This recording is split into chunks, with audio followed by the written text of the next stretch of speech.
Bonsoir à tous. Alors on va dédier le cours évidemment pour la Refoua Shelema et aussi l'Inun Nishmat de toutes les personnes qui ont été touchées par l'attentat de Eli. Bien sûr qu'on transmet nos condoléances aux familles et on souhaite un prompt rétablissement pour tous les gens qui ont été touchés, autant physiquement que psychologiquement et moralement. Datachem.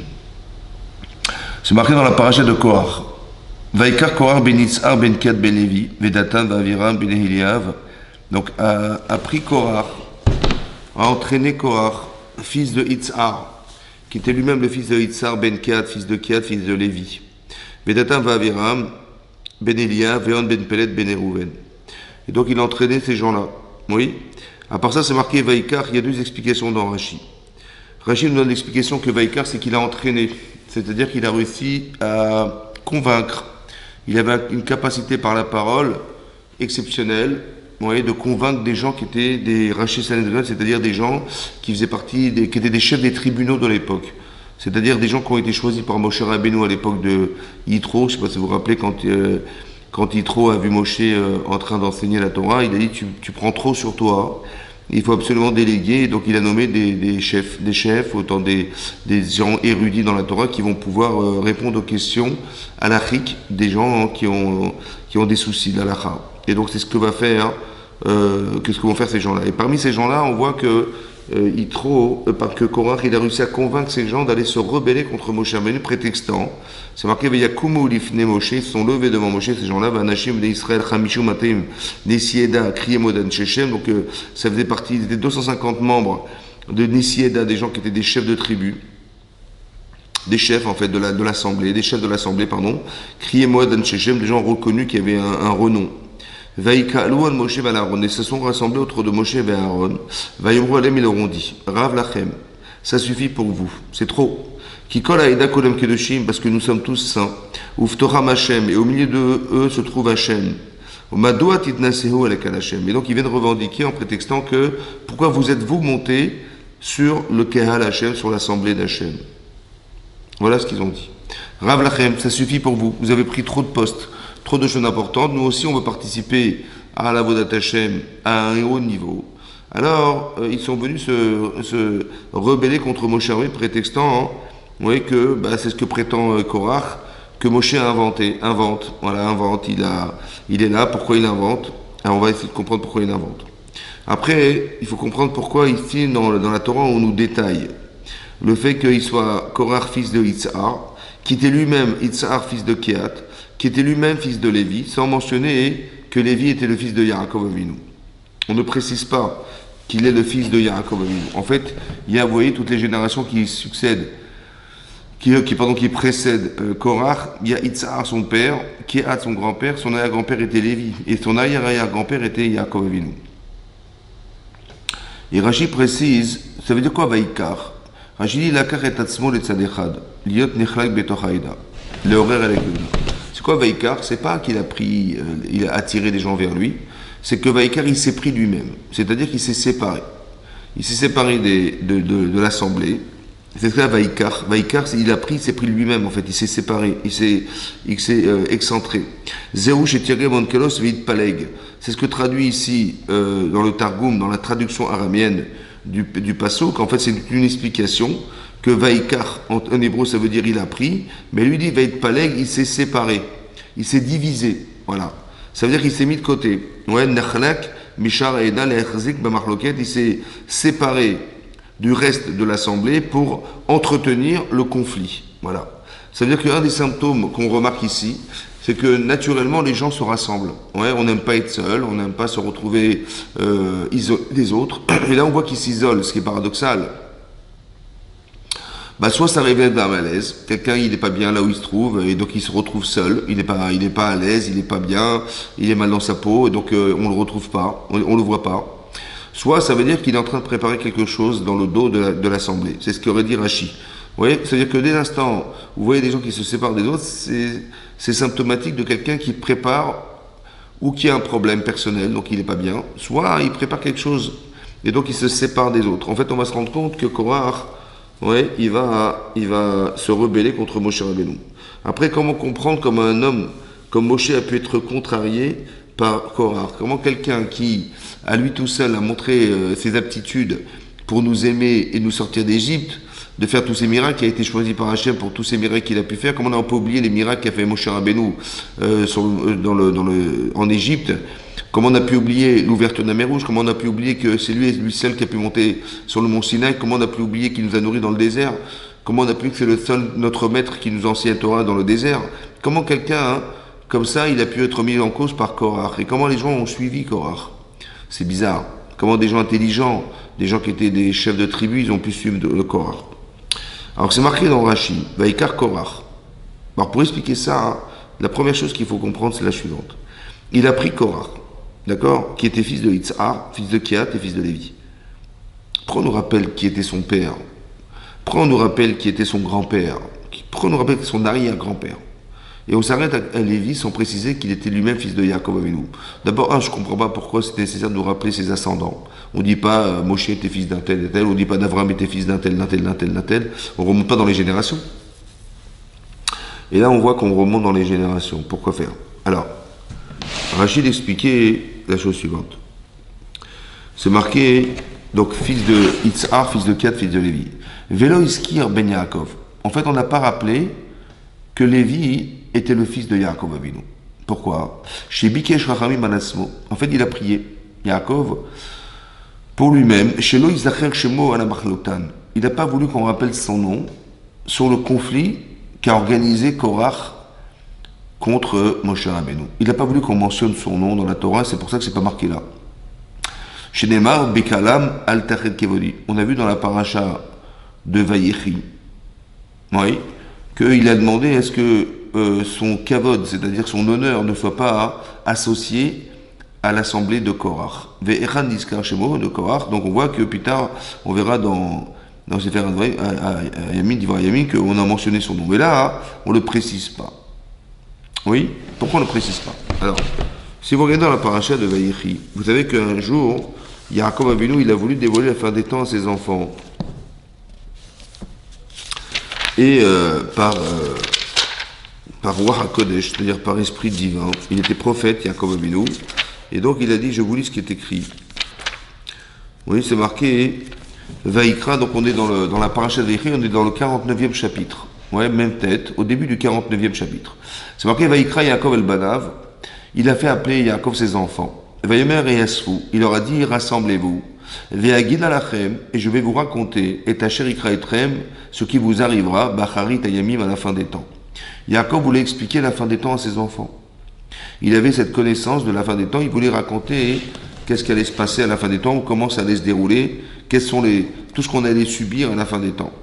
Ikabetsu veshimru, regroupez-vous et écoutez Béné Yaakov, enfants de Yaakov, veshimu al Israël avichem, écoutez Israël votre père. Vous avez vu qu'on dit Yaakov et on dit Israël. On sait qu'il y a deux prénoms. Yaakov, c'est celui qui est sur terre, entre guillemets, et Israël, c'est celui qui a réussi, oui, à devenir Israël en se battant contre l'ange de Esav. Mais en fait, Israël, c'est celui qui a la joie, ouais, de pouvoir prophétiser. C'est pour ça que il s'appelle Israël. Donc là, on voit qu'il est rempli de Ruach HaKodesh, d'esprit divin. Et donc, il va vouloir dévoiler la fin des temps à ses enfants. Et Rachid nous explique que Bikesh legalot et taket. Donc il a demandé à Hachem de lui permettre de dévoiler la fin des temps. Venis talka mimenu shechina. Et elle s'est séparée de lui la présence divine. Ça veut dire qu'il n'a pas pu dire. Veitri l'omer dvarim acherim. Donc il a commencé à dire autre chose. C'est ce que dit la Gemara dans Psachim, dans le traité de Psachim, d'Afnun Vav, et dans le Midrash Rabbah ici. On nous rapporte cet épisode. Et là, il va commencer à parler de ses enfants. Paradoxalement, il voulait parler de la fin des temps, mais il va parler de ses enfants. Et à propos de Shimon et Lévi, il a dit la chose suivante. Shimon et Lévi, Achim. En fait, Shimon et Lévi sont frères. Et Rachid dit qu'ils sont toujours ensemble. Achim, ça veut dire qu'il y a quelque chose qui est fraternel entre eux, mais ce qu'ils font entre eux est une catastrophe. Oui, parce que Kli Hamas Michotem, le fait d'être ensemble, oui, Kli Hamas Michotem. En fait, Rachid expliquait que Kli Michotem, c'est des armes. Les armes, ouais, ils ont utilisé des armes qu'ils ont volées. Ces armes ont été volées. Hamas en hébreu, ça veut dire voler. Oui, et Rachid expliquait la chose suivante. Rachid nous explique que la façon dont ils ont eu de se déplacer Parce que vous savez qu'ils ont été, ils ont combattu la ville de Shrem à la suite du fait que Shrem ben Hamor, qui avait abusé de leur sœur Dina, ouais, il était amouragé de cette femme et il voulait absolument l'épouser. Son père, qui était le roi de Shrem, il vient consulter Yaakov Avinu, qui était le père de Dina. Et il lui demande de faire la faveur de lui permettre, à son fils d'épouser sa fille. Et tout à coup, alors que Yaakov ne répond pas à la question, les enfants, Shimon et Lévi, les enfants de Yaakov, viennent et s'interposent. Et il dit, oui, mais vous comprenez bien sûr qu'on va... donc il a demandé, est-ce qu'on puisse se marier entre nous? Il puisse marier sa fille, mais pas seulement sa fille, mais qu'il puisse épouser sa fille, mais aussi que les enfants de Yaakov et les petits-enfants de Yaakov puissent épouser les garçons et les filles de Shrem. C'est ce qu'il a pensé faire. Il leur a dit, mais vous allez prospérer à Shrem, là où j'habite. Et qu'est-ce qui s'est passé? Ils ont dit, oui, bien sûr qu'on va pouvoir se marier. La problématique qu'on a, c'est que vous êtes incirconcis. Vous êtes incirconcis, donc il faut absolument faire la circoncision. Et donc ils ont dit, ok, on est d'accord. Et donc ils ont fait la circoncision. Au bout de 3 jours, ils sont arrivés, alors qu'ils étaient handicapés, incapables de pouvoir se déplacer, les gens de Shrem, et donc ils sont rentrés Shimon et Lévi, 2 frères, et ils ont massacré la ville. Ils ont tué tous les hommes, ils ont pris les femmes et les enfants, ils ont pris, les Dina, qui avaient été pris en captivité, et ils sont partis de là-bas. Et là, Yaakov s'est mis en colère. Et il a dit, mais qu'est-ce que vous avez été faire de tuer ces gens-là? Et là, il nous dit que, en vrai, Shimon et Lévi sont problématiques parce qu'ils ont utilisé des armes qui ont été volées. C'est quoi ces armes volées? Vous voyez, des armes volées. C'est quoi ces armes? Alors, Rachid expliquait la chose suivante. Rachid nous dit comme ça. Il dit comme ça.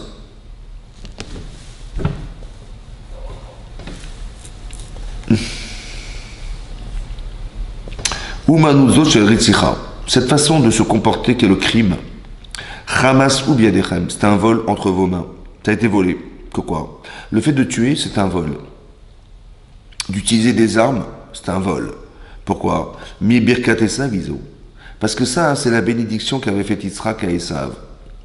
Il lui a dit, c'était pas prévu, mais il lui a fait une bracha, une bénédiction, en lui disant, dorénavant, tu vivras par le sabre. Donc tu auras que quoi? Ça veut dire quoi, tu verras par le sabre? Que quand tu verras, dit à Yitzhak à son fils Esav, les Bnei Israël qui feront des fautes, ouais, qui ne respecteront pas la Torah, alors voilà ton sabre. Tu pourras l'utiliser, ouais, pour réprimander les Bnei Israël. Et puis tu pourras prétexter dire que si tu n'as pas eu cette beracha, c'était pas normal, parce que si tu n'as pas eu la beracha, c'est qu'on considérait que tu ne la méritais pas. Et que si elle a été transmise aux enfants de Yaakov, c'est qu'on pensait qu'ils la méritaient. Or, si tu vois que finalement, au final, ils font des fautes et qu'ils ne la méritent pas, alors tu pourras toujours prétexter qu'on te l'a prise, ouais, alors que c'était pas légitime. Et donc, prends ton sabre et, entre guillemets, utilise cette force contre eux. Mais Rashi nous explique ici que Yaakov, il a dit à ses enfants, ça, c'est un comportement qui n'existe pas dans le peuple juif. Vous voyez, ça a été volé des sabres. Le fait que vous ayez pris des armes et vous ayez tué des habitants de Shrem, ça c'est quelque chose, ça s'appelle une noumanout, c'est-à-dire, on va dire une façon de faire, un métier, une noumanout c'est un métier, on va dire, mais c'est une façon de faire qui correspond à la bracha qu'avait fait Yitzhak à Esav. Mais c'est pas de chez nous ça. Ou mazout shel Esav, ouais, et vous lui avez volé. C'est ça qu'il dit. Donc ça veut dire que ce comportement n'est pas juif. C'est ça qui veut dire Yaakov. Ça a été volé d'Esav. Nous, on a reçu une autre bénédiction, mais pas celle de tuer, ni celle d'utiliser, soi-disant, de faire la justice en massacrant des peuples. Non, ça n'existe pas. Et c'est ce que vous avez fait qui était grave. Ensuite, il a dit, Besonam altavonavshi, dans leur secret, que ne vienne pas mon âme. Ubik alam, et dans leur assemblée, al techat kevodi, ne concentre pas mon honneur. Pourquoi? Parce que par leur colère, ils ont tué un homme. Ou Birtsonam Haikrouchor, et par leur volonté, ils ont déraciné un taureau. Et on sait que Argouish, c'était la ville de Shrem, qui était concentrée, ils l'ont tué comme un seul homme, c'est ça Ish. Et leur volonté de déraciner un shor, un taureau, le taureau c'est Yosef. Arurapam, que soit maudite la colère, qui az, car elle est puissante, ou Varavarata, mais leur kourou, qui cachata comme il est dur, Achalkem be Yaakov, je les séparerai de Yaakov, va fitzem Israël et je les éparpillerai en Israël. Donc il fallait absolument séparer Shimon et Lévi. Mais Rachid nous dit, c'est quoi Bik Alam? Ouais, dans leur assemblée, je ne veux pas qu'on rassemble mon honneur, qu'on concentre mon honneur. C'est ce qui s'est passé là. Chez Ikael, Korach, chez Oumef, Shifto, chez Lévi, et Kol, Aïda, Al-Moshe Balaron, que vous allez voir que Korach, lorsqu'il va rassembler, il va rassembler toute l'assemblée des 250 chefs des tribunaux, Al-Terel Kevodi, Sham, Ad-Iterel Imaem Shemi. Je ne veux pas qu'on associe mon nom à Lévi.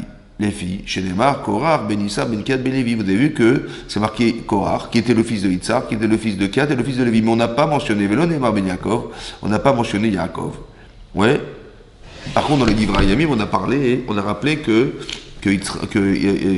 Korach, il descendait de Yaakov Avinu. Mais dans la Torah, on n'a pas voulu mentionner son nom. Pourquoi?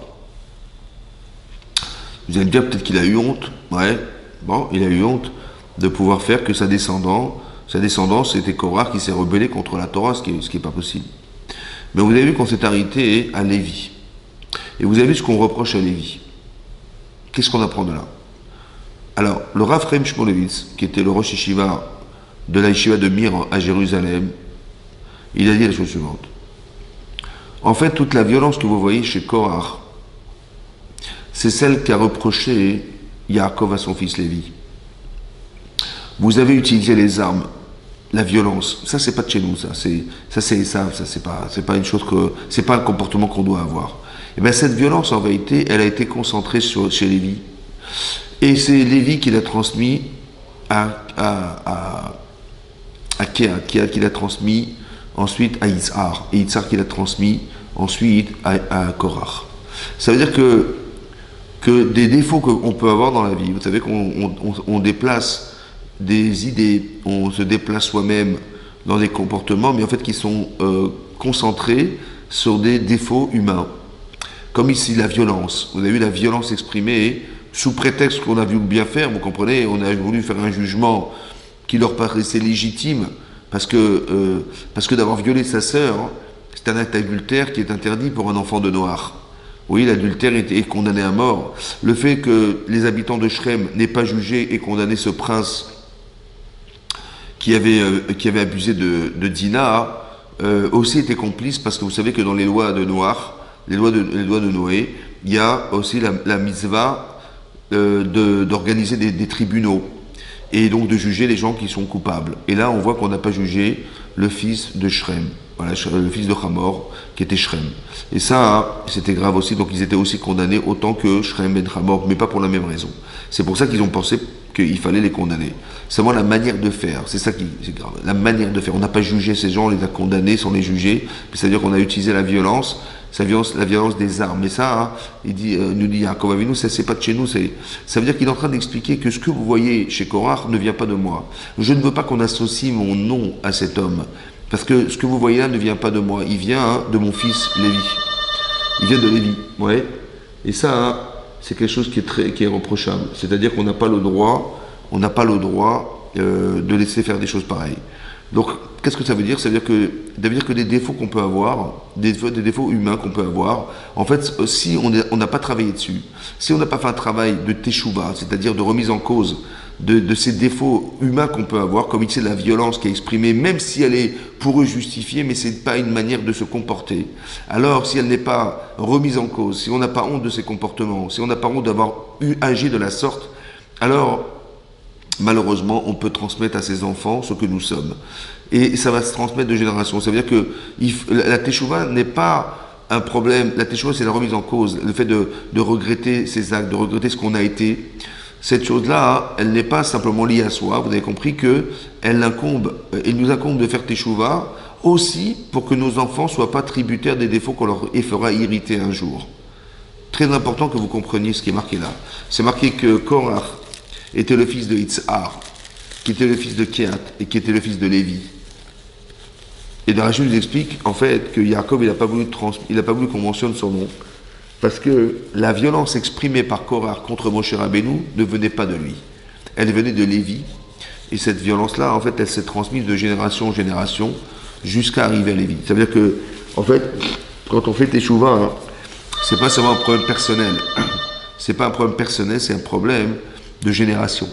On se rend pas compte qu'en fait, on porte en nous des enfants, vous voyez, qu'on va engendrer. Et ces enfants, ils risquent d'être tributaires, vous voyez, de ce qu'on a nous-mêmes été un jour, parce qu'on a eu des mauvais comportements. On peut transmettre des valeurs, des bonnes midotes, des qualités humaines. On peut transmettre aussi le contraire. C'est ce qui a marqué ici, que dans la paracha de cette semaine, le début de la paracha nous explique qu'en fait la racine, la source de cette marloquette, de ce conflit qu'il va y avoir entre Korach et Moshe Rabbeinu, elle est issue d'un conflit interne qui n'a pas été solutionné par Lévi. C'est ça que je voulais vous expliquer. Ça veut dire qu'il faut faire attention que nos comportements, on pense que bon, ça ne nous concerne que nous-mêmes. Vous avez compris, c'est un problème personnel. On voit que c'est pas un problème simplement personnel, c'est quelque chose qui va, chas v'shalom, risquer d'être engendré. Maintenant, vous avez vu qu'on a parlé des hommes, c'est-à-dire que on nous parle que des pères. Korach, il était le fils d'un père qui s'appelait Itzhar, et cet enfant, Itzhar, avait eu un père qui s'appelait Kehat, et cet enfant, Kehat, avait eu un père qui s'appelait Lévi, etc., etc. On parle que des hommes, c'est bizarre qu'on parle que des hommes. Pourquoi quand on parle des défauts qui ont été transmis dans les générations, on parle que des hommes et pas des femmes? Alors, le Rav de Mir a expliqué, le Rav Shmulevitz, il a expliqué que pourquoi c'est les hommes. À part ça, il est écrit dans la paracha de Nitzavim. Donc on est dans les dernières parachiotes du Sefer Dvarim. Là-bas, c'est marqué comme ça. Que si des gens allaient faire de l'idolâtrie, pratiquer l'idolâtrie, oui, c'est marqué là-bas, voilà. Je vous lis le verset. Donc on est dans la paracha de Nitzavim, donc dans le Sefer Dvarim, dans le 29e chapitre. C'est marqué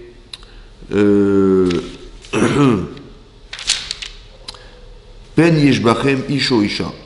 De peur qu'il y ait parmi vous un homme ou une femme, au mishpacha ou une famille, au shevet ou une tribu, asher levavo pone ayom le'im Hashem, Elokenu lalechet la'avod et Elohe agoim. Que peut-être que dans le cœur de certaines personnes, il y a une tendance, oui, pone ayom, elle se penche, une personne, le cœur d'une personne se penche, Me'im Hashem, Elokenu de Dieu, mais d'aller la'avod et Elohe agoim, d'aller servir des dieux des nations. Et peut-être que se trouve parmi vous Shoresh, une racine, Poré, qui fleurit, Roche Velahana. Duquel fleurit Roche, c'est du poison, Velahana, c'est de l'absinthe. Le Ramban, sur la paracha de Nitzavim, il explique que qu'est-ce que veut dire ce verset Shoresh, Poré, Roche, Velahana. Shoresh, la racine, Poré, Roche, Velahana, elle fleurit, roche du poison, Velahana et de l'absinthe. Ça veut dire qu'en fait, on se rend compte que Poré roche, ça veut dire que la racine, c'est quoi la racine? C'est ce qui est à l'origine de ce que nous sommes. Vous avez compris? C'est-à-dire les défauts qu'on peut avoir, ça peut être du poison en nous. On a du poison. Ouais, on peut avoir des défauts extrêmement graves, la colère, la jalousie, la rancune. On peut avoir on cherche les honneurs, on cherche plein de choses comme ça qui sont des défauts gravissimes. Oui, parce que en fait, vous savez pertinemment que c'est ces défauts qu'on a du mal à contrôler, parce qu'ils sont à la fois graves et à la fois spirituels. Le kavod, les honneurs, c'est spirituel. Oui. Quelqu'un, il a envie, il se sent, il a de l'orgueil. Ouais. Et donc, mais le problème, c'est que ce sont des défauts qu'on a du mal à contrôler parce que c'est marqué dans les Pirkei Avot, oui, dans les maximes des pères, que le kavod, les honneurs, la ta'ava, les plaisirs, la kin'a et la jalousie, motzi meta adam minaolam, font sortir l'homme du monde. Ça veut dire que faire sortir l'homme du monde, qu'est-ce que ça veut dire? Ça veut dire qu'on n'est plus capable de contrôler. Ici, on va voir que dans la paracha de Korach, que Korach, il a un souci en fait de jalousie. Il est jaloux en fait d'un choix qu'a dû faire Moshe Rabbeinu. Quel choix il a fait Moshe Rabbeinu? Il n'a pas fait un choix, en fait, c'est ce qu'on lui a prescrit de dire. Oui, Hachem, il a dit à Moshe Rabbeinu, le prochain chef de tribu de Lévi, ça va être Elitzaphan ben Uziel, qui est le petit cousin de Korach. Et ça, il va être jaloux, Korach va être jaloux. Et c'est ça qui va être le déclencheur du conflit qui va exister entre lui et Moshe Rabbeinu. En fait, Rachid expliquait, mais qu'est-ce qui lui a pris Korah? C'est vrai que c'est bizarre, comment il a pu se rebeller contre l'autorité de Moshe Rabbeinu, ce qui est impensable. Au lieu d'être reconnaissant, il va se rebeller contre lui en prétextant qu'il est un imposteur. Comment ça peut être lucide? Ouais. Où est-ce qu'il y a la logique là-dedans? Où est-ce qu'il y a la folie là-dedans? Comment ça marche? Alors, ce qui est marqué là-bas, c'est que, en fait, Korah, il a tenu ce raisonnement. Il a dit, voilà, mon grand-père s'appelait Kehat. Kehat, oui, mon arrière-grand-père s'appelait Kehat. Et Kehat, il a eu 4 enfants. Il a eu Amram, il a eu Kehat, il a eu Itzhar, qui était le père de Korah. Il a eu Chevron et Uziel. Il a eu 4 enfants.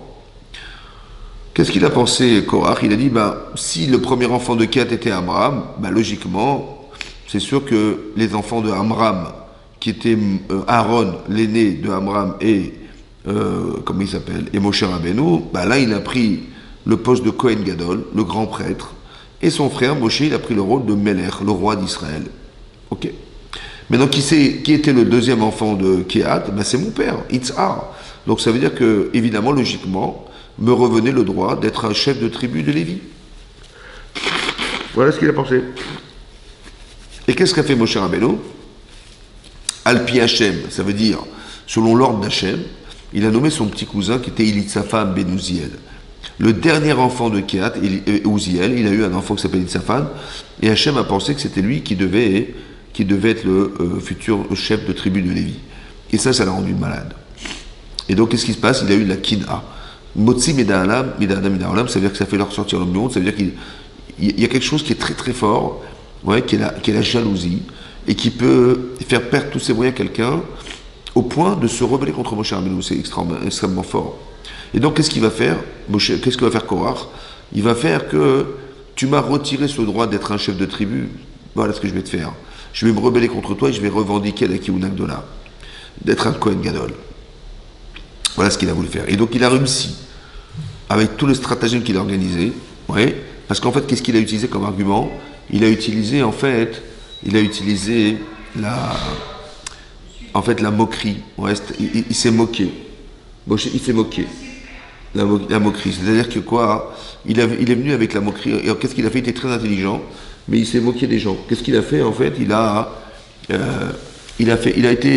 habillé tous les chefs de tribu, tous les chefs des tribunaux, il les habillait avec des vêtements bleus, des vêtements de couleur bleue, et il a demandé à Moshe Rabbeinu, bonsoir, il a demandé à Moshe Rabbeinu, et dites-moi, si quelqu'un il porte un vêtement tout bleu, est-ce qu'il a nécessairement besoin de mettre des tzitzit, c'est-à-dire des franges au bout de son vêtement? Il a dit oui, bien sûr. Alors là, tout le monde a rigolé, et ils ont dit, mais comment c'est possible qu'avec un seul fil bleu sur des tzitzit, ça suffit pour acquitter un vêtement, alors s'il est tout bleu, a fortiori, tout le monde a rigolé, ils se sont tous moqués de lui. Ensuite, il a dit, dites-moi, si dans une salle, on n'a pas mis de mezouza, mais par contre, on a mis plusieurs sifrei Torah, des rouleaux de Sefer Torah. Est-ce qu'on a nécessairement besoin de mettre une mezouza dans la salle? Alors, il a dit, oui, bien sûr, il faut en mettre une. Ils ont tous rigolé. Ils ont dit, mais si un parchemin qui mesure 10 cm sur 10 cm et qui n'a qu'un petit passage de la Torah, ça acquitte une chambre, a fortiori le Sefer Torah, toute la Torah entière, ça l'acquittera. Et tout le monde a rigolé. En fait, qu'est-ce qu'il a fait? Korah, sa force, c'était de rendre ridicule, en fait. Il était moqueur. C'est quelqu'un qui a voulu, par une certaine forme de logique, en fait, il a voulu démontrer que, en fait, tout ce que disait Moshe, c'était ridicule et tout était inventé. Maintenant, pourquoi il a dit ça? Parce que par frustration au départ, de ne pas avoir été nommé chef de tribu de Lévi. Donc là, on voit que la frustration est très forte. Quelqu'un qui a été vexé. Et oui, en fait, le fait qu'il vienne prétexter, dire je veux être un Kohen Gadol, on a compris que le problème, il n'est pas là, en fait. Quand vous voyez que les choses qui sont revendiquées ne sont pas logiques, c'est que forcément derrière, il y a une incohérence. Et c'est cette incohérence qu'il faut mettre en avant. C'est-à-dire que si Moshe Rabbeinu, il allait en s'expliquant devant Korah, en expliquant que mais non, tu peux pas être Kohen Gadol, c'est mon frère qui a été nommé, etc. Ça sert à rien parce que c'est pas son vrai problème, en fait. Son vrai problème, il n'est pas là.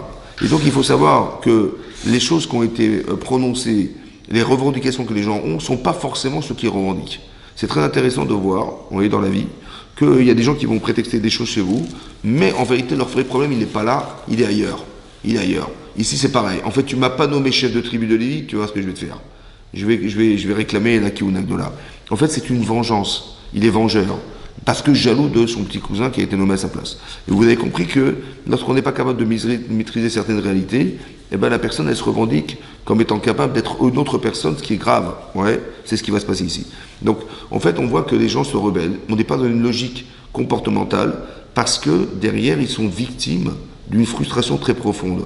Des gens qui ont été vexés, frustrés, ils peuvent perdre complètement leurs moyens et peuvent arriver à faire des choses qui sont d'une grande incohérence.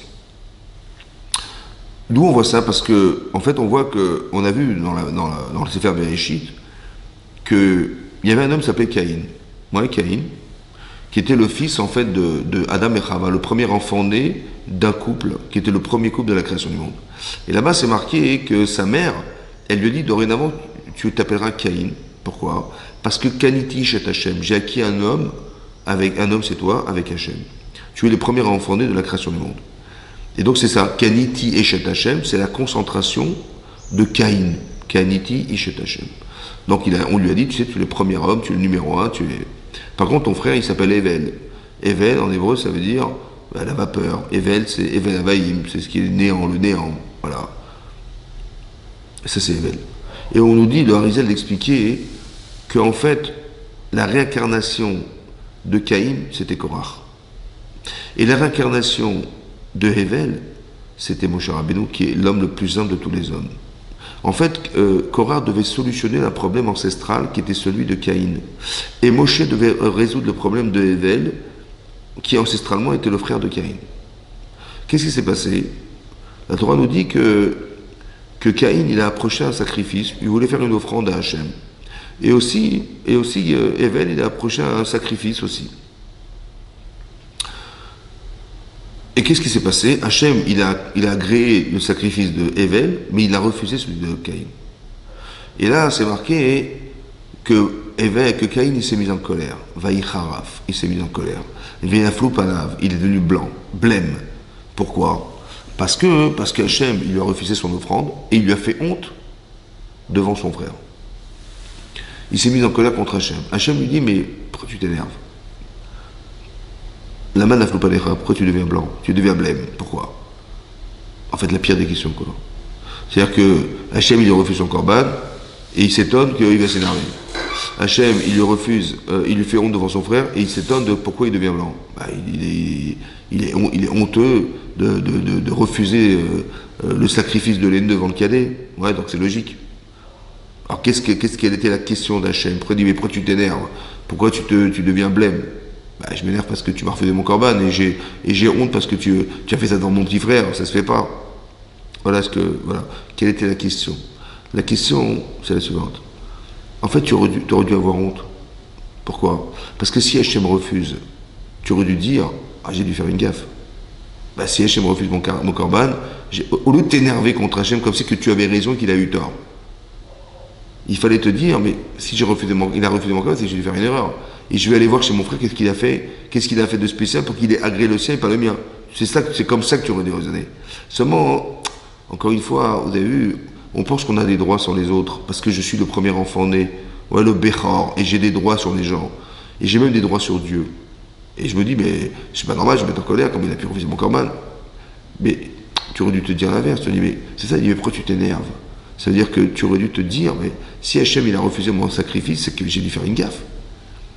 Et il se serait rendu compte, effectivement, que son frère, il a ramené des animaux qui étaient des aînés, les plus beaux animaux qu'il avait, qui étaient gras, et les aînés. Alors que lui, il a amené carrément des fruits pourris, quoi. C'est ça. Mais il n'a pas compris. Et là-bas, Hachem lui dit comme ça. Im tetiv seet. Si tu t'améliores, je te pardonne. Et sinon, attention, parce que la petach chatatrovetz, la faute, elle est tapie derrière la porte. Quelle porte? La porte de ton cœur. Si dans ton cœur tu as de la haine, si dans ton cœur tu es jaloux, si dans ton cœur tu es vengeur, alors tu verras que tu vas faire une bêtise. Et c'est ce qui va se passer. C'est que Hevel, il va un jour rencontrer son frère Caïn, et là, Caïn va tuer son frère. Si tu t'améliores, je te pardonnerai. C'est facile à dire. Mais ça veut dire quoi, s'améliorer? Il dit, si tu t'améliores, je te pardonne. Ah, je veux bien, mais on dit il faut faire tes chouvas, il faut s'améliorer. Dans quel domaine, quoi? Qu'est-ce qu'il aurait fallu que fasse? de ne pas haïr son frère, de ne pas être rancunier, de ne pas s'être vexé. Il s'est vexé, il a son amour propre. Qu'est-ce qu'il faut faire? Qu'est-ce qu'il faut faire pour s'améliorer?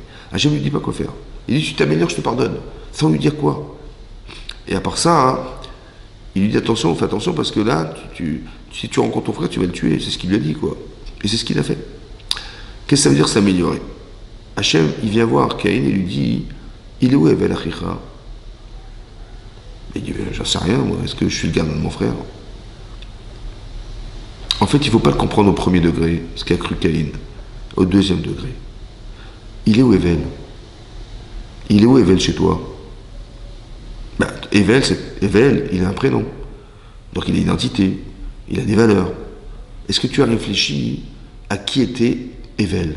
C'est-à-dire, est-ce que tu as su déterminer qu'est-ce qui déterminait son identité? Quelle valeur il avait? Quelle différence il y avait? Parce que toi tu t'appelles Caïn, manifestement tu es différent, mais lui s'appelle Evel. Donc, est-ce que tu as su déterminer qui il était fondamentalement? Et si tu avais vu ses valeurs, et si tu avais vu la richesse qu'il représentait, si tu avais vu toutes ces différences, est-ce que tu l'aurais tué? Non. Et c'est ça, t'améliorer. C'est d'arriver à comprendre à qui tu as affaire.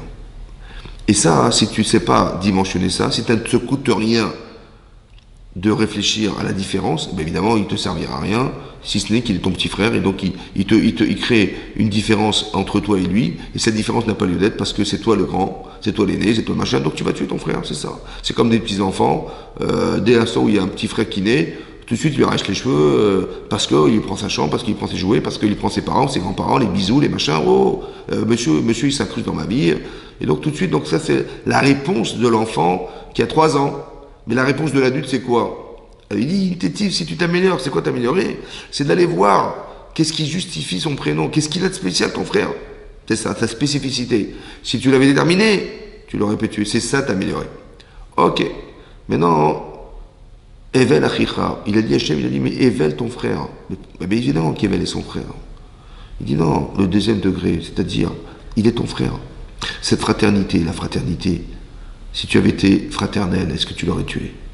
Non. Est-ce que tu as réfléchi à ce que veut dire être fraternel? Non plus. Mais si tu avais réfléchi, tu te serais amélioré. Et ça t'aurait évité de le tuer. Vous avez compris? C'est ça, s'améliorer. C'est savoir à qui tu t'adresses. Tu as un frère, ok, il s'appelle Evel. Bon, s'il s'appelle Evel, c'est qu'il a quelque chose de spécial. Et cette spécificité, elle devrait justifier le fait que tu le respectes pour la différence. Et pas que tu vas le condamner sous prétexte qu'il te dérange. Vous avez compris la différence? C'est ça. Et donc il a dit, si tu t'améliores, je te pardonnerai. Mais vous avez vu que la violence exprimée par Caïn, elle se retrouve ici pareil. En fait, il y a un problème d'accepter l'autorité. C'est ça. Caïn, il ne supporte pas l'autorité. Il ne supporte pas ce qui est au-dessus de lui. Comme Korach, il a un tel niveau d'ambition, il a un tel niveau de perspective de vie, que rien ne peut s'opposer. Vous avez compris? Qu'est-ce qu'on apprend de là? C'est très intéressant parce que évidemment qu'on doit tous avoir de l'ambition. Évidemment. Le problème, c'est est-ce que tu en es subordonné? C'est-à-dire que l'ambition, c'est un outil. J'ai envie de réussir ma vie, j'ai l'espoir de faire des choses dans ma vie. Ok, super. Mais si tu en es subordonné, c'est-à-dire que tu te crées des objectifs, et le problème, c'est que si je dois absolument atteindre cet objectif, et tout ce qui va me mettre en porte-à-faux avec ces choses-là, j'élimine. C'est ça le problème Il fallait absolument que je sois le chef de la tribu de Lévi. Il fallait absolument... Et Moshe, qu'est-ce qu'il a été faire? Il m'a brisé mon rêve, quoi. C'est ça qu'il a fait. Et c'est ça pour ça que... Ah, tu m'as fait ça, tu vois ce que je vais te faire. Le problème, c'est qu'on apprend d'ici que des gens qui cherchent du pouvoir, mais du pouvoir pourquoi? Pour avoir des droits sur les gens? Ou pour exercer quelque chose pour les gens? Lorsque tu exiges parce que tu as des droits, soi-disant parce que tu as du pouvoir, parce que tu es chef de Lévi, parce que tu descends de Yaakov Avinu, etc. Et tu te donnes le droit d'être au détriment de ce que vont subir les autres, ça on t'a pas demandé. C'est-à-dire que on voit que les qualités humaines sont fondamentales dans la relation à l'autre. En fait, on devrait faire un travail sur soi-même, c'est-à-dire de se comprendre. Mais qu'est-ce que tu fais de toi, en fait? Voilà. Et là, Korah arrive à se rebeller. Mais ce que je voulais vous dire là, c'est qu'il y a une origine derrière. C'est très intéressant qu'il y a des choses qui ne s'expliquent pas par des comportements personnels. J'ai rien fait pour être comme ça. Donc ça veut dire que c'est forcément ancestral. C'est-à-dire qu'on porte en nous l'héritage de nos parents, de nos grands-parents. C'est pour ça qu'on a dit que Korah était le fils de Itzhar, qui était le fils de Kehat, qui était le fils de Lévi. On n'a pas mentionné Yaakov, qui était le père de Lévi. Pourquoi? Parce que ce que tu vois là ne dépend pas de Yaakov, il dépend de Lévi. La violence exprimée de Lévi, quand il a massacré cette ville de Shrem, en fait, elle s'est cristallisée en lui, cette violence-là. Et cette violence a été transmise à ses enfants. Et qui est-ce qu'on a été victime? C'est lui. C'est-à-dire qu'on porte un héritage, on est dans un terrain, soit positif, soit négatif. Mais ce terrain, en vérité, dit le Ramban, il a été engendré par les pères. Ce sont les hommes qui transmettent ces choses-là. C'est ça qui est marqué Shoresh Poré Rosh Velana. Ça veut dire que la racine, qui est un poison dans la personne, en fait, elle vient du père, comme ça dit le Ramban. Elle vient du père. Et donc, quand on parle de faire teshuva, c'est pas de la religion. Donc on dit, ouais, il faut faire teshuva, il faut se remettre en question, il faut regretter, il faut prendre sur soi par commencer, il faut comprendre en fait l'origine de ce que nous sommes, ouais, parce que les actes en fait sont répertoriés par quelque chose, ouais. Et c'est ça, c'est dans ce domaine qu'on doit faire un travail. Parce que, pas seulement pour soi, mais aussi parce qu'on sait qu'on va le transmettre. C'est un héritage. Autant on a des qualités humaines exceptionnelles, on les transmet des enfants, des avantages, autant on peut transmettre à des jeunes au contraire. Il faut faire très attention, voilà ce qui s'est passé, c'est ça. Il en est quelque part tributaire. Vous allez me dire, ah, c'est pas de sa faute. Si, parce que quand tu le sais, tu dois te contrôler. Tu sais que tu es violent, tu sais que tu as une force en toi qui peut malheureusement se transformer en mal. Ça veut dire qu'on peut utiliser des qualités humaines, en fait, qui sont utilisées contre soi-même et contre les autres qui sont en face de soi. Ouais, comme la volonté, comme le désir de réussir, etc. Mais qui vont devenir de l'orgueil, et pas de la fierté de soi, mais de l'orgueil, qui va devenir des droits alors qu'on a des devoirs, etc. Vous avez compris, il y a un décalage qui se crée par le mauvais penchant qui est en soi, et qui est un manipulateur de déformation de réalité, en fait, parce que, quelque part, voilà comment ça s'utilise, c'est ça. Et alors, il faut savoir qu'il y a des origines, tout est à l'origine. Il y a des origines. C'est pour ça que quand on se remet en question, on fait teshuva, quand on dit on efface nos fautes, etc., c'est pas de la religion. C'est d'expliquer, la Torah voulait nous expliquer qu'il y a un travail de fond à faire sur soi-même.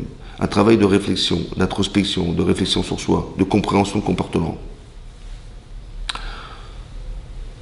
Comme par exemple, c'est marqué dans la parole ici que Yaakov, il a reproché à son fils Réhouven.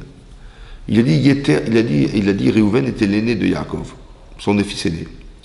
Il lui a dit Yeter Se'ed V'Yeter Az. Tu avais en plus de tous tes frères, Se'ed. C'est quoi Se'ed? C'est de pouvoir bénir le peuple juif.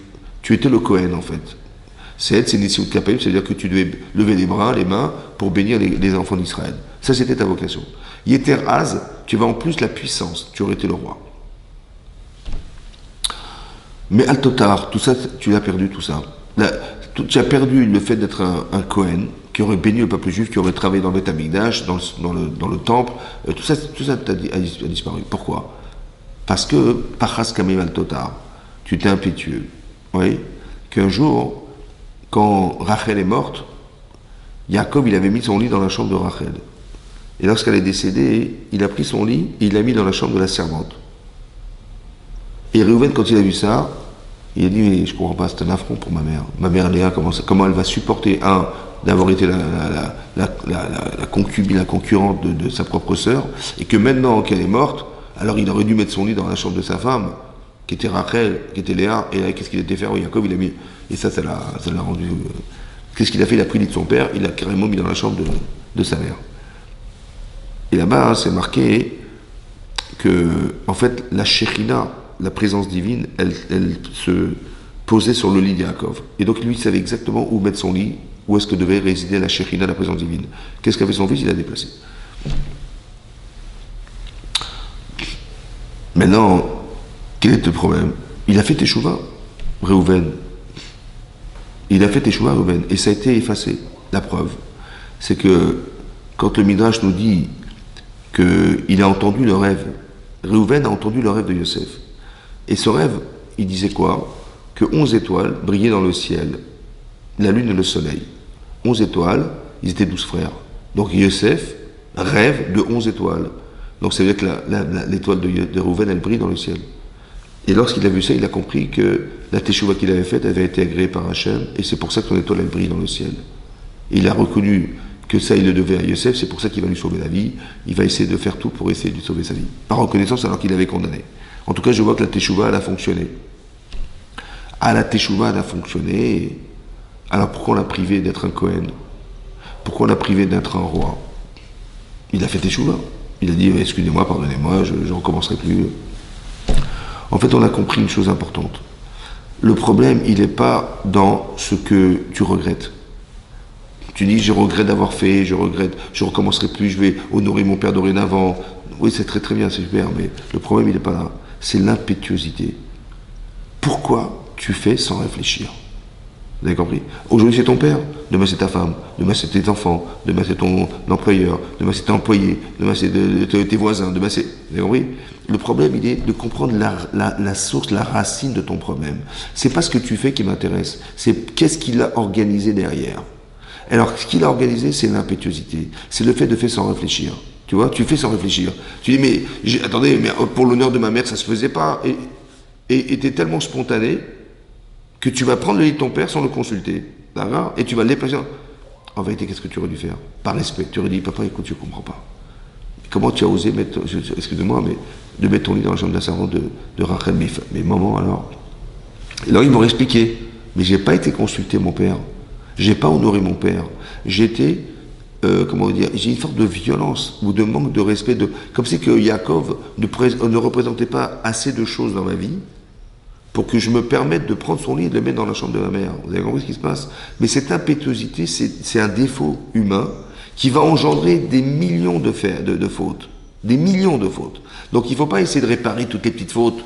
Il faut essayer de comprendre, mais qu'est-ce qui est à l'origine de ce problème? C'est ça qui m'intéresse, vous avez compris? C'est ça qui est marqué ici. Que l'origine, c'est ça qu'il faut travailler. Parce qu'on peut concentrer énormément d'erreurs dans un mauvais comportement. Vous avez compris? Ici, c'est l'impétuosité, ça peut être la colère, ça peut être l'indifférence, ça peut être le manque de recette, ça peut être plein de choses qui font que ça peut être une base. C'est pour ça que quand on fait teshuva, il faut comprendre que c'est pas simplement lié à un faux comportement, un mauvais comportement, ou une mauvaise pensée. Ouais. C'est aussi de comprendre qu'il y a des choses qui vont articuler tout ça. Et ici, l'impétuosité, le fait de ne pas réfléchir, c'est un exemple pour dire que impétueux qu'il était, il n'a pas réfléchi, après il nous met. Pour lui, ça ne se faisait pas, et donc il a été tout de suite reproché. C'est-à-dire qu'il a perdu la royauté.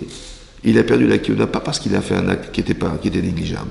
C'est parce que c'est des qualités qui ne sont pas compatibles avec la royauté. Tu ne peux pas être impétueux et roi. Tu ne peux pas bénir les gens et un jour faire des choses sans réfléchir. C'est pas possible. Tu ne peux pas travailler le Beth Amikdash si tu n'es pas posé, réfléchi. C'est pas possible. Donc c'est ça qui est le défaut. C'est ça que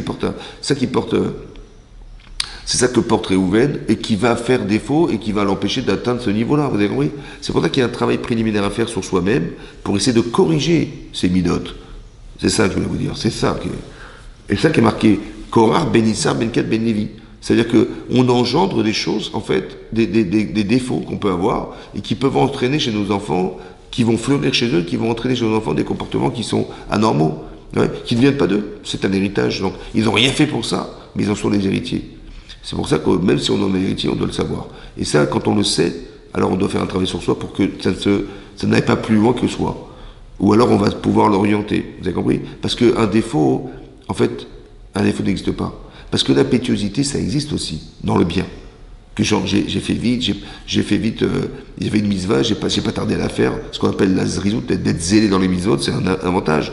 Mais quand je suis sûr de moi, là je peux être zélé. Mais quand je suis pas sûr de moi, il faut faire attention à réfléchir. Est-ce que ce que je ressens, est-ce que c'est juste pour pouvoir envisager que je vais me presser de le faire?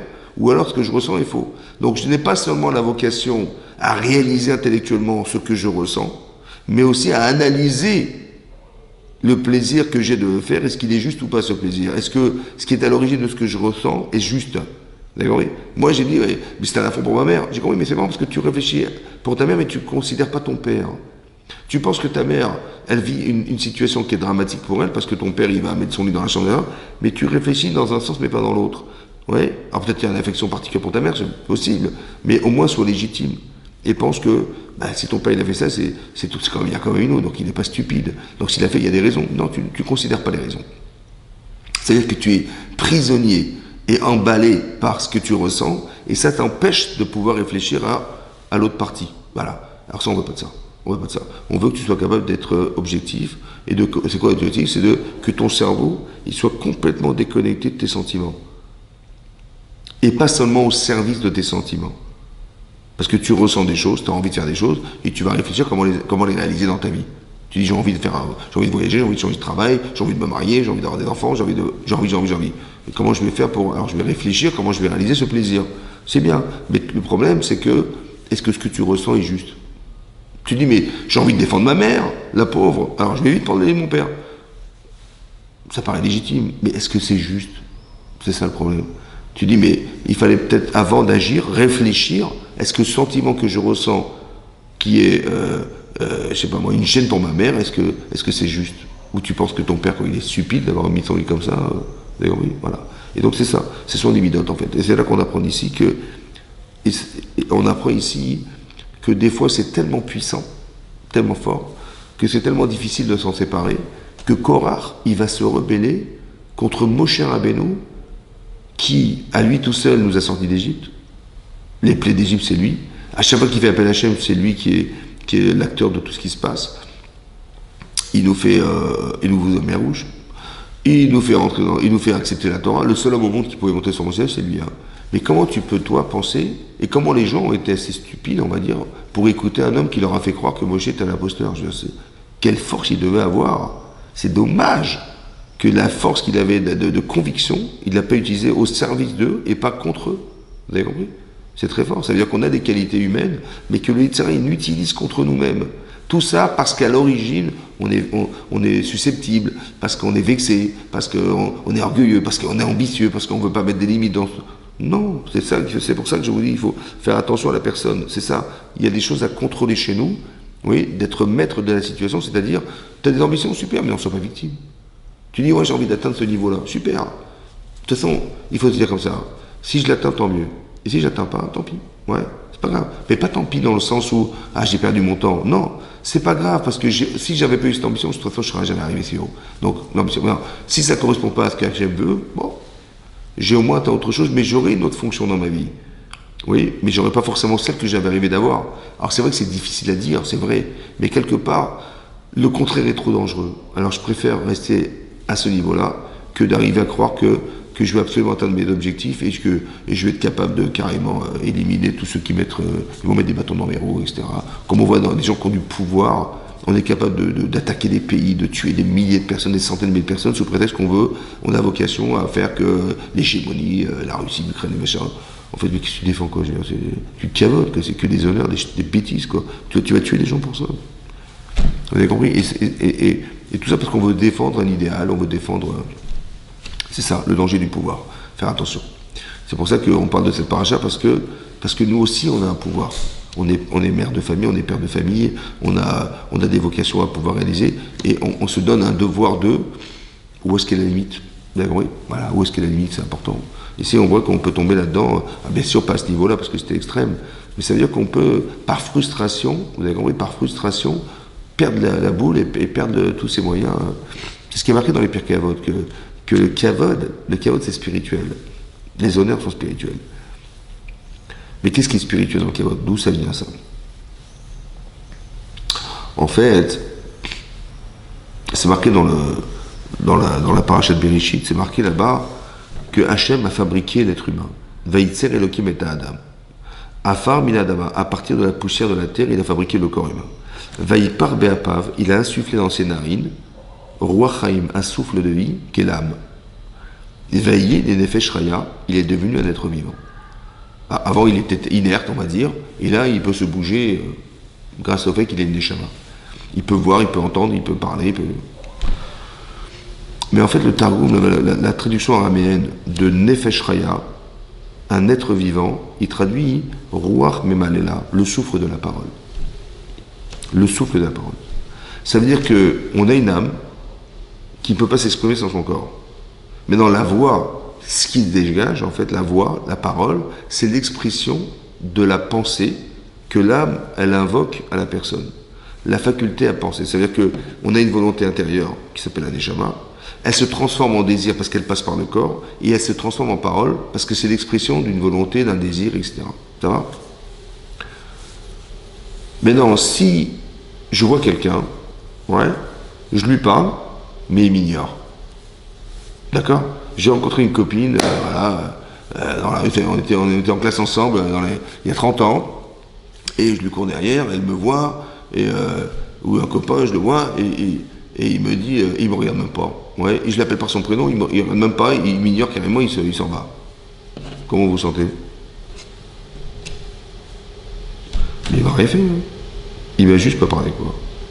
En fait, c'est ça le problème. Mais pourquoi je me suis vexé? Il m'a pas parlé. Il m'a rien fait. Si encore il m'a insulté, mais il m'a rien dit. Mais le fait de m'ignorer en me parlant pas, ça m'a détruit. Pourquoi le fait de ne pas parler aux gens, ça les détruit? Vous savez pourquoi? Parce que le kavod, il vient de la neshama. Je suis quelque chose. J'ai une neshama. Or, si tu ne me parles pas, c'est que tu considères que j'en ai pas. Ça veut dire, tu considères que je suis un arbre, ou que je suis une plante, ou que je suis de l'eau, ou que je suis un rocher, ou que je suis... Le fait de ne pas parler, si tu ne reconnais pas que je parle, ça veut dire que tu ne reconnais pas que j'ai une neshama. Et ça, tu m'as détruit. Vous avez compris? C'est pour ça que je dis que le kavod, il vient de la neshama. Je suis quelqu'un. Quand je ressens une frustration, c'est que ou l'amour-propre qui a été entamé par le fait que tu ne me considères pas, ouais, comme en couple, ça peut être pareil en couple, ça peut être dans tous les domaines, c'est que je fais partie de la gente féminine ou masculine, j'ai des qualités masculines et féminines, si tu ne reconnais pas ce que je suis, ouais, tu me détruis, et c'est ça, et c'est de là que vient le principe de, on peut se venger, on peut avoir de la rancune, tu ne me considères pas, etc. Et tu m'as fait ça, tu vois ce que je vais te faire. Voilà. Tu m'as pas regardé, tu m'as pas considéré, tu m'as pas calculé, tu vas voir ce que je vais te faire. Et c'est ça le kavod. Mais le kavod, ça veut dire les honneurs, en fait, il y a quelque chose de très profond chez l'être humain qui anime chez lui cette vocation à être, oui. Et lorsqu'elle n'est pas respectée, c'est ça qui risque de basculer. Vous avez compris? C'est ça. Parce qu'au fond de nous, il y a quelque chose de très fort qui s'appelle l'âme. Et lorsque les animaux n'ont pas d'âme, donc vous pouvez insulter une vache, reste passé. Mais une personne, non. Ouais, c'est ça. Et ça, hein, parce qu'il y a des réactivités. C'est pas parce qu'on a un cerveau, hein, c'est parce qu'on a une âme. Ça n'a rien à voir. Et le fait qu'on ait une âme, on ait quelque chose de très fort en nous, ouais, qui est une âme. En fait, tu ne considères pas que j'existe. Alors, tu vas voir ce que je vais te faire. C'est pareil. Korah, il s'est rebellé contre Moshe. Pourquoi? Parce que je devais être chef de tribu, les Lévites. Tu m'as pas donné ce droit. Tu vas voir ce que je vais te faire. Et ça, c'est très important de comprendre que souvent, des gens qui se rebellent, c'est des gens qui ont été frustrés. Exactement comme Korah, exactement comme Caïn. Tu m'as pas accepté mon corban, tu vas voir ce que je vais faire. Et mon frère, tu l'as donné, pas moi, je vais le tuer, mon frère. D'accord, oui? C'est ça. Ça, c'est la logique de dire, tu n'auras plus le choix que de me choisir. Parce qu'il n'y a plus personne, on n'est que deux. Donc je tue l'un, c'est un peu l'enfant aussi pareil. En fait, je lui arrache les cheveux, mon petit frère, parce que c'est un intrus, en fait. Il m'a pris ma mère, il m'a pris mon père, il m'a pris ma chambre, il m'a pris mes jouets, il m'a pris mon espace, il m'a pris mes grands-parents, il m'a tout pris.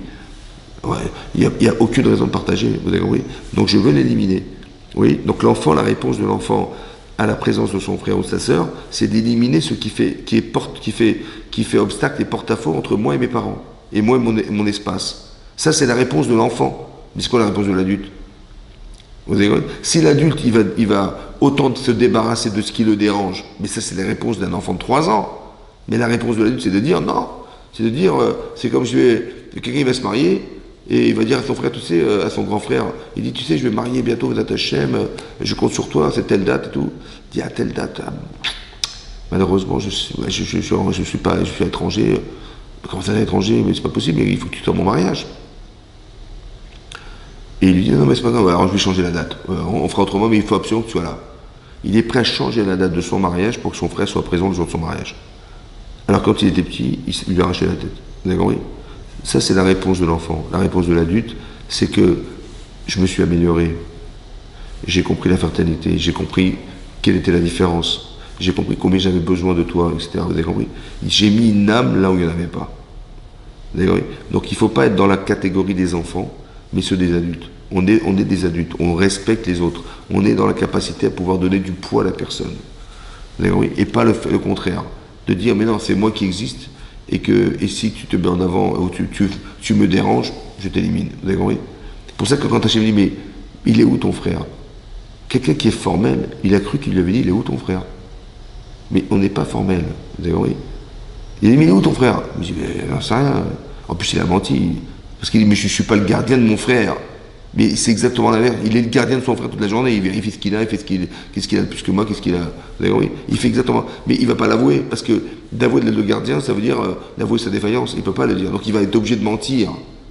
parce qu'il veut défendre ce caractère. Et c'est pour ça que, c'est ça qu'on apprend de la paracha, c'est que, quand les gens, ici, on voit qu'il a prétexté qu'il voulait être Kohen Gadol, en fait, ce n'est que la conséquence d'un problème, d'une frustration. Vous avez compris? Donc, tu n'essaies pas de répondre à ce qu'il t'a dit. Essaie de comprendre que ça cache quelque chose derrière. Comment tu vas savoir? Parce que si ce qu'il te dit n'est pas logique, pourquoi c'est pas logique? Parce qu'ils sont 250 Kohen Gadol. C'est impossible qu'on soit 250. Il peut y en avoir qu'un seul. Donc c'est c'est sûr qu'il y a un problème derrière. Ah, donc maintenant que j'ai compris que c'est pas logique, je dis, mais qu'est-ce qui t'arrive? Attends, j'ai bien compris, c'est pas Kohen Gadol, donc c'est quoi? Qu'est-ce qui t'arrive? Pourquoi tu veux absolument être Kohen Gadol? Je veux dire, ah, tu m'as vexé, machin, j'aurais voulu être chef de tribu. Vous avez compris? Ça n'est que le corollaire. Il faut bien comprendre que ça n'est que la frustration. Et quand on est frustré, on peut perdre la boule. On peut arriver jusqu'à Korach. Jusqu'où on peut arriver? Quand Moshe dit, écoute, soit t'as raison, bon, prenez des encens, là, vous êtes tous des Kohen Gadol, Chazak Valour. Si vous êtes des Kohen Gadol, c'est que j'ai eu tort, vous aviez raison, c'est moi qui étais un imposteur. Et sinon, la terre va s'ouvrir. Et vous allez être engloutis par la terre. Bon, un type normal, qu'est-ce qu'il dit? Il dit, bon, d'un côté, je gagne à être Kohen Gadol. Je me suis vexé, mais si le type, il va mourir, il va dire, écoute, ça va, on rigole, ça va, bon, c'est vrai que j'étais un peu loin, mais bon, ça va, ça. Il a peur de mourir, donc il va pas se mettre dans l'essai de mourir, parce qu'il sait que bien, mon cher, tout ce qu'il va faire, ça va marcher. Hein. Et pourtant, il prend le risque. C'est-à-dire qu'il est sûr et certain qu'il a raison, quoi. Vous avez compris? C'est-à-dire qu'on pousse le bouchon, on se dit, non, mais comment c'est possible, devant la peur de la mort, et que tout ce que dit Moshe, ça s'est réalisé, il est capable de penser, et tout le monde a pensé, que c'est lui qui avait tort. Vous avez compris? Jusqu'où la frustration, elle peut amener à une situation qui est difficile à contrôler. Hein. C'est-à-dire qu'il est sûr et certain qu'il a raison. Quoi. Ça paraît une folie, mais il faut savoir que l'humain est fait de cette manière. Pourquoi c'est comme ça? Parce que autant tu peux tomber au plus bas, autant tu peux monter le plus haut. Mais ça dépend de l'orientation que tu mets dans tes actes et dans tes pensées. Si tu l'utilises, Moshe Rabbeinu, il est d'une humilité incroyable, et c'est ce qui lui permet d'aller très très haut, parce qu'il n'est pas victime de son orgueil. Alors que celui qui veut monter sans s'accompagner d'une humilité, il va forcément un jour entrer dans un mur. Mais ce que je veux dire par là, c'est que jusque-là, ça va. Ce qui est intéressant, c'est ce que répond Moshe. Moshe lui dit, mais t'as pas compris. Il dit, mais Hachem, il rapproche les gens qui sont des Kedoshim, c'est-à-dire des gens qui ont des compétences. Toi, tu croyais que tu devais être chef de la tribu des Lévis. Pourquoi? Parce que ton père, c'est Yitzhar, qui était le fils de Kehat, mais le deuxième enfant. Donc le premier enfant, c'est Abraham. Je comprends que ses enfants, qui étaient Moshe et Aaron, ils ont été un roi, l'autre Kohen Gadol, je comprends. Mais le deuxième enfant de Kehat, c'est mon père. Donc tu aurais dû me nommer chef de tribu. C'était logique, la filiation. Mais pourquoi il a pensé que c'était la filiation et pas la compétence? Il dit non, on n'est pas chef de tribu parce que papa, il est le deuxième enfant de je sais pas qui. Non, c'est parce que, est-ce que tu as les compétences pour jouer le rôle d'être un chef de tribu? Hachem, il est Mekarev, il rapproche les gens qui sont des Kedoshim, ça veut dire des gens qui ont des compétences. Comment ça se fait que tu n'as pas réfléchi compétences? Tu as réfléchi affiliation. Ça va? Très intéressant. Pourquoi c'est intéressant? Parce que comment marche le cerveau? C'est très intéressant. En fait, j'ai envie d'être chef de tribu. Vous savez ce que fait votre cerveau? Il va s'arranger pour justifier le désir. Il dit, mais c'est normal. Ton père, c'était Yitzhak, ouais, et ben c'est normal que tu sois chef de tribu, c'est normal, c'est logique. Mais pourquoi je réfléchis dans ce sens, c'est pas le contraire. En disant peut-être la compétence. Parce que si je pense compétence, et que c'est pas sûr que j'ai les compétences, je vais me priver du plaisir d'être un chef de tribu, ce qui n'est pas possible. Donc mon cerveau, il va me chercher quelque chose qui va me faire souffrir, mais quelque chose qui va me faire plaisir. Mais il a trouvé une logique qui me permet d'avoir plaisir à me dire que je vais être le chef de la tribu. Il ne va pas me priver de ça. Vous avez compris? Combien on est parti pris dans sa réflexion et qui va faire que je vais trouver logique que, ouais, mais qui te dit que c'est ça la logique? Peut-être la logique elle est autre. Vous avez vu? C'est pas parce que c'est logique que c'est vrai. Des fois la logique elle est autre part, elle est dans la compétence. Et là, c'est une autre logique. C'est pas une logique familiale, c'est une logique de compétence. Tu peux être le fils d'un tel, mais si t'as pas le caractère, t'as pas les moyens, t'as pas la force de caractère d'être un chef de tribu, tu seras pas, mais si t'es le fils d'un tel. Tu dis, mais c'était logique, j'ai compris, c'est vrai, tu as raison, c'est possible, mais c'est pas forcément sûr. C'est une manipulation intellectuelle. Ça veut dire que, puisque la pensée, elle est articulée par le désir, c'est parce que je désire que je pense. J'ai envie. j'ai envie de voyager, je vais réfléchir comment je vais voyager, j'ai envie de changer de travail, j'ai envie de faire des choses, j'ai envie. Donc mon cerveau, il va trouver des solutions pour essayer de réaliser ce désir. Mais il faut que tu saches une chose. Il faut que ton cerveau, il soit indépendant. C'est-à-dire que pas que ton cerveau, il est là uniquement pour réaliser tes désirs. Mais ton cerveau, il est là pour analyser ton désir. Il faut être libre. Libre, c'est-à-dire que tu dis j'ai envie. Ok, laisse-moi réfléchir. Est-ce que c'est bien? Est-ce que c'est légitime? Où est-ce que je vais avec ça? Où est-ce que...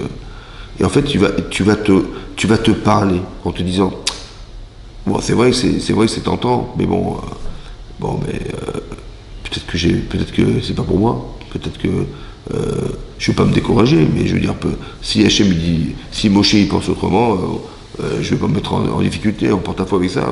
Et comment j'oserais me mettre en difficulté devant Moshe Rabbeinu, etc. De mettre le balag, la zizanie dans tout le peuple juif. Et je commence à réfléchir, je me dis, bon, peut-être il faut se calmer, quoi. Ouais.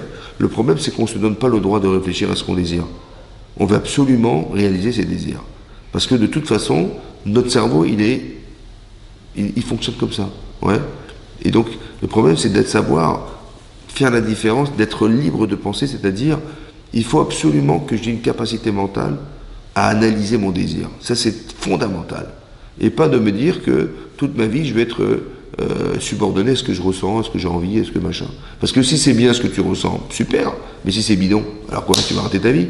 Ouais. Mais j'avais envie. J'ai compris, mais des fois tes envies, des fois il y a des avérotes. Le Yitzhara, il est là pour nous manipuler, pour faire une erreur, une faute. Tu dis j'avais envie d'honorer ma mère, j'avais envie de défendre ma mère, j'avais envie de... J'ai compris, mais peut-être ce ressenti, il n'est pas légitime. Et tu t'es pressé, tu me dis, est-ce qu'il faut te presser? Est-ce qu'il faut te calmer? Réfléchis. Il faut se donner le droit d'avoir ce recul. Il faut pas penser que tout ce que je ressens, ça doit absolument se réaliser. Non, il faut que tu aies une capacité mentale à te dire, oh, on se calme. Et ça permet d'être responsable. Ça permet beaucoup de choses. Ça permet d'être une personne responsable, d'être une personne qui va pouvoir, sur qui on peut avoir confiance. Parce que, voilà. Et c'est ça que je voulais vous dire ce soir, c'était ce parallèle entre les enseignements qu'on tire de la Torah, de ce comportement-là. On peut avoir des capacités mentales, parce que Korach était très intelligent, Korach était riche, Korach était un Lévi, il avait une particule très spéciale, mais il ne faut pas que ça se retourne contre nous. Voilà, ça veut dire qu'on peut s'élever dans la vie, mais pas que ça, et c'est important de le comprendre, pas que ça soit qu'on a une fonction dans la vie, mais qu'elle puisse servir, et pas nous servir, mais servir. Voilà. Et donc si tu dois être un Lévi, qu'elle puisse servir, super. Mais on a un rôle dans la vie, on n'a pas de droit comme des gens, il dit voilà, je vous présente mes enfants. Voilà, ce sont mes enfants, et nous on croit que ce sont mes enfants, comme c'est que c'est ma voiture, c'est ma maison, et ce sont mes enfants. Comme c'est qu'on a un droit de propriété sur les gens, quoi. Mais tu n'as aucun droit de propriété sur ta voiture, c'est la tienne, si on te la vole, mais tes enfants, c'est pas les tiens. Tu l'as pas acheté, Par contre, tu en es responsable. Par contre, tu dois être maman, une maman qui va respecter ses enfants. Tu vas être une maman qui va permettre à nos enfants, ou tu vas être un père qui va permettre à tes enfants d'être des adultes demain. Ça, c'est ton devoir. Il y a des gens qui sont tellement dans la capacité à croire que ça nous appartient, ils vont se mêler de la vie de leurs enfants. C'est-à-dire, ils vont se marier, t'as vu comment ta femme elle te parle, t'as vu comment ça. Je dis, mais comment tu peux... Mais c'est mes enfants. Attendez, je suis désolé, ce sont mes enfants. Mais parce que ça veut dire quoi ça? Mais c'est sûr que c'est sur le tien, et sur le livret de famille, il y a marqué sur tes enfants, mais tu n'as pas de droit sur tes enfants. De quel droit tu te permets de parler à sa femme comme ça? Tu rentres dans sa vie, tu as vu comment te parle ta femme, tu as vu ton mari comment il se mêle, et c'est quoi cette histoire? Mais défends-toi. Oh! Tu dis, mais attendez, ce sont mes enfants, je suis attaché à mes enfants. Mais comme si ça t'appartenait, quoi. Il faut faire attention à ça. Vous dire, on a des devoirs, on n'a pas de droit sur les gens. On ne se permet pas, parce que je suis ton père, tu me respectes. Je dis, mais non, tu dois te faire respecter en tant que père, mais tu ne peux pas imposer le respect à tes enfants. On n'impose pas.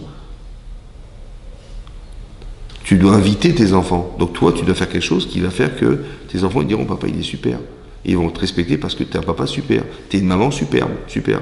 Donc tu invites à ce qu'on te respecte. Mais pas tu dis, non, mais c'est marqué Kibouda même, tu dois respecter tes parents. Et je t'impose de me respecter. Non, tu dois permettre à tes enfants de te respecter. Mais ça, c'est un autre travail. C'est pas pareil que d'imposer parce que je suis ton père, tu me respectes. Comme les gens me disent, il y a des personnes gravataires et tout. Ouais. elles n'arrivent plus à se débrouiller toutes seules. Et elles veulent absolument que leurs enfants ils s'occupent d'elles, ou de lui, d'accord, le père. Mais les gens, ils travaillent, c'est pas évident d'être toujours présent. Il dit, écoutez, on va mettre quelqu'un dans la journée, nous on viendra le soir te voir, mais on mettra quelqu'un dans la journée. Il dit, non, je veux personne, je veux vous. Comme ça on m'a raconté, je veux vous. Je dis, nous on s'est occupé de vous, occupez-vous de nous. Oui. C'est-à-dire que tu imposes. N'impose pas. Mais parce que je suis ton père, il faut que. C'est comme ça que vous respectez vos parents. On impose. C'est pas ça, respecter. Respecter, c'est de se faire respecter, pas d'imposer qu'on nous respecte. C'est pas pareil. Oui, c'est pareil. Oui, donc toutes ces valeurs-là, il faut les mettre, il faut les encadrer, les comprendre et savoir quand est-ce qu'on les utilise ou on n'utilise pas. Razak ou Balour, merci beaucoup.